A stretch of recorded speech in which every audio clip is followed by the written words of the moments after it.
கஞ்சா உள்ளிட்ட போதைப் பொருட்களை விற்பனை செய்வதற்கு ஒட்டுமொத்தமாக தமிழகத்தை திமுகவினர் குத்தகைக்கு எடுத்துக் கொண்டுள்ளதாக முன்னாள் அமைச்சர் KP அன்பழகன் விமர்சித்துள்ளார்.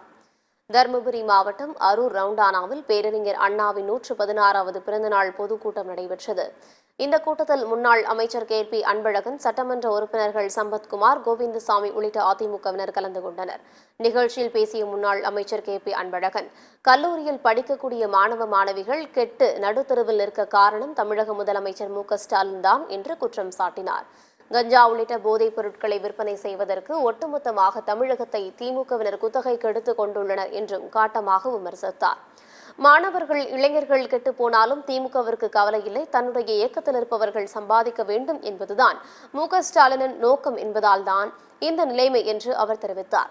காவல்துறை தன்னிச்சையாக செயல்பட்டால் தமிழகத்தை போதைப் பொருட்கள் புழக்கத்தை 3 மாதத்தில் கட்டுப்படுத்த முடியும் என்றும் அவர் நம்பிக்கை தெரிவித்தார்.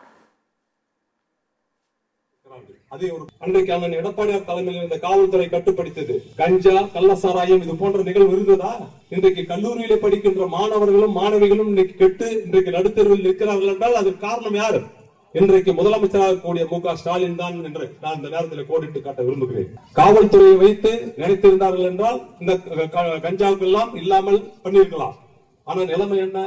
திமுக சேர்ந்தவர்கள் தான் இன்றைக்கு ஒட்டுமொத்த தமிழ்நாட்டில் குத்தகை எடுத்துக்கொண்டு இந்த போதைப் பொருளை விற்பனை செய்கிறார்கள் என்பது அத்தனை பேருக்கும் நன்றாக தெரியும். காவல்துறை இன்றைக்கு ஒரு 3 மாத காலத்தில் இதை ஒழுங்கு செய்து விடலாம். ஆனால் அவருடைய இயக்கத்தை சார்ந்தவர்கள் வளர வேண்டும், வாழ வேண்டும் என்பதற்காக தான் திமுகவை சேர்ந்த முதலமைச்சர் இன்றைக்கு ஸ்டாலின் அவர்கள் விட்டு வைத்திருக்கிறார்கள். நிர்வாக திறமையற்றவன் இன்றைக்கு MK-ஸ்டாலின் முதலமைச்சராக இருக்கக்கூடிய MK-ஸ்டாலின் என்பதற்கு இது ஒரு உதாரணமாக நாம் எடுத்துக் கொள்ளலாம்.